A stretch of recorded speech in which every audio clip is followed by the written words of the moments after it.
last episode, I talked about keeping snow and ice off your bird feeders and also keeping an eye on how much water gets onto your bird feeders.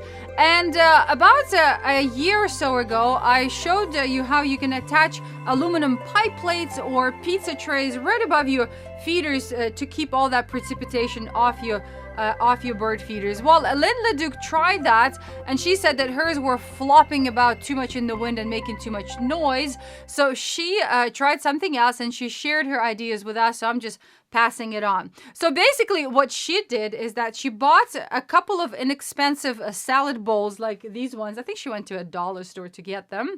And then she drilled a hole through the bottom of her salad bowls and then used a zip tie like this to thread it through the hole, and then you attach your feeder right here. So I've already prepared one. As you can see, it's hanging here. On this one, I actually closed the zip tie, and I'm going to use an S-hook like this. I will put it here, and then my feeder will hang off an S-hook like this, right? But if you don't have any S-hooks handy like this one, you can actually take a zip tie and thread it directly through your feeder hanger. Here I have a Squirrel Buster Standard, so it's pretty easy like that. And then your feeder will hang like this. So this one's already to go. So S-hook is here. Now I'm putting the hanger on my Squirrel Buster Standard. And I'll just attach it to the S-hook like this. And then, of course, the wider your salad bowl is, the more protection your bird feeder will get, from the rain and from the snow. And here's some of Lynn's pictures. Enjoy it.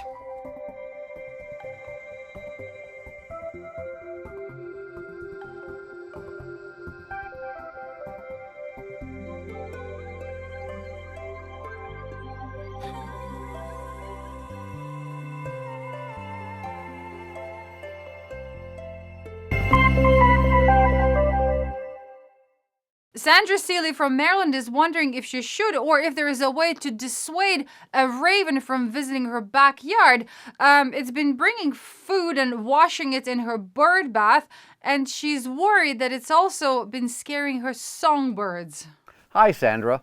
I'm not certain if you're still getting a certain black-feathered guest in the form of a common raven coming into your yard, but personally, I think you're very fortunate to have or have had such an illustrious bird, arguably the smartest bird on the planet, use your place as a kitchen. First, let's address its diet. You're completely correct in stating that ravens are omnivorous. They eat live meat, eggs, insects, grains, fruit, garbage, carrion, and poutine. I'm just kidding about that last item, but if they could find it, they'd undoubtedly love it as much as I do. Ravens attack pigeons and eider ducks and even grab young from the nest of pigeons and flickers. They commonly use their bills to knock pistachio nuts from trees for later consumption. Captive birds have been observed using smell to find fish, and based on personal experience, I wouldn't be surprised to learn that some future study might demonstrate that a raven can smell the blood and/or offal of a hunter-killed carcass. Now to your water-dipping food preparation.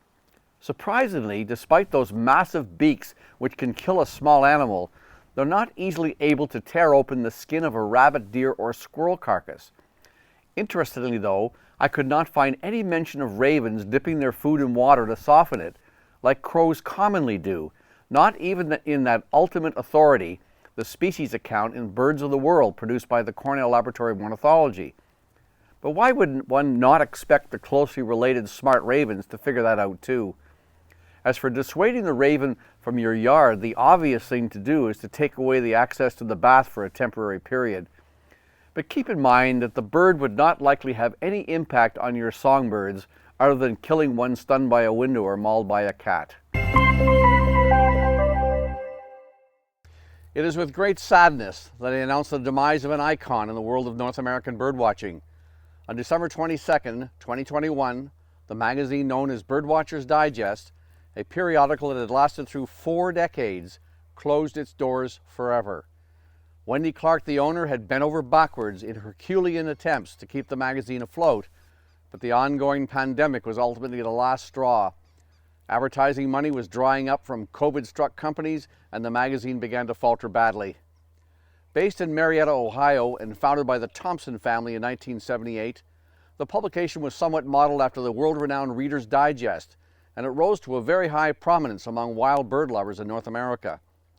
Sadly, the loss of the magazine was the last in a series of tragedies, the first being the shocking loss of Bill Thompson III to cancer in March 2019. Shortly thereafter, Elsa, the wife of Bill Sr. and the family matriarch, lost her life in a house fire.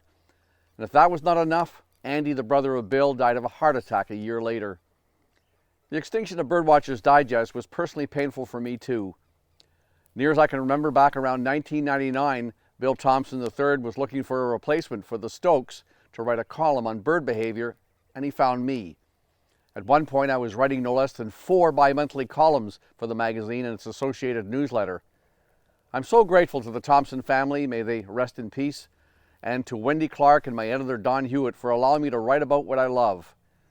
My heartfelt thoughts go to them, to all of the former staff, to all of the past contributors, and of course to the thousands upon thousands of folks who enjoyed reading Birdwatcher's Digest over all those years. This year we're taking some segments out and we're adding a new one, the bird alphabet. We will be covering the most common North American birds and sharing some of the experiences that we've had with those birds. So today is A for American robins. Well, American robins are surely one of the most common birds here in North America. I can just imagine those first European settlers when they arrived here in North America with everything looking so different and so green and wild. And then they saw this bird and its breast looked so similar to their European robin, so naturally they called that bird an American robin, even though it's actually almost double the size of the original robin. At first, it appears that both male and female American robins look the same, but if you look closer, male American robins have a really dark, almost black head and mantle, and female American robins have really light gray head and mantle. So pay close attention next time you see an American robin. Here in Quebec and in most of Canada, American robins arrive for their breeding season in April and stay until about mid-October. In most of the US, they stay year-round. American robins belong to the thrush family. I call them the singing family, veeries and bluebirds and other thrushes. For me, basically, summers are unmated robins starting to sing about 2:30 in the morning, or sitting atop of my neighbor's white pine and singing until it's way dark at night. But the songs are so beautiful, I actually have a hard time telling them to shut it off. Just like many birds, American robins change their diet throughout the year. Well, some scientists actually say that we humans should do the same thing. Anyway, in the spring and summer, American robins feed on worms, and then they switch to fruit and berries in the fall and winter. So if you want to attract these birds to your backyard, put out dried or live mealworms in the spring and summer, and then plant some berry plants, bushes and trees on your property to have them visit you in the fall or throughout the winter, depending on where you are. Another great way to attract them to your backyard is to provide water. Well, actually, our municipal road has so many indentations that I find robins splashing in the puddles more than using my bird baths. It's the male American robins that arrive at the breeding grounds first, but it's actually females that build a nest, and it can take them up to 2 weeks if there isn't much mud around that time of the year. The earliest egg laying was recorded in mid-April, but their peak season is actually beginning of June and July. On average, they have 2 successful broods. Sometimes they attempt a third one, but it always fails. It seems like American robins build their nest just about anywhere, but actually for their first nest, they prefer thick evergreens. I found their nest, actually females sitting on their eggs around our community center where my son plays soccer in the summer. So females incubate eggs. They don't get any help from the fathers, though the boys do step in and help out with feeding the young. The baby birds, the baby robins, get about 35 to 40 feedings per day, and the whiniest ones get fed the most. They fledge at 13 days old, but the parents are always close by. So when you see a baby robin on the ground, most likely it's already a fledgling and the parents are still taking care of it.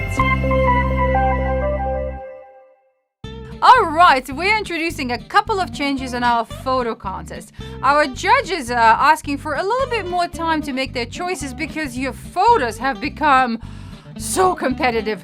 So now, instead of closing the photo contest on a Wednesday, we will be shutting it down on a Monday. And then, if you've taken the first place in our photo contest, we're asking you not to participate for the rest of the year to give others a chance. And now, let's check out the top 5 of the quail, grouse, pheasants, and turkeys photo contest.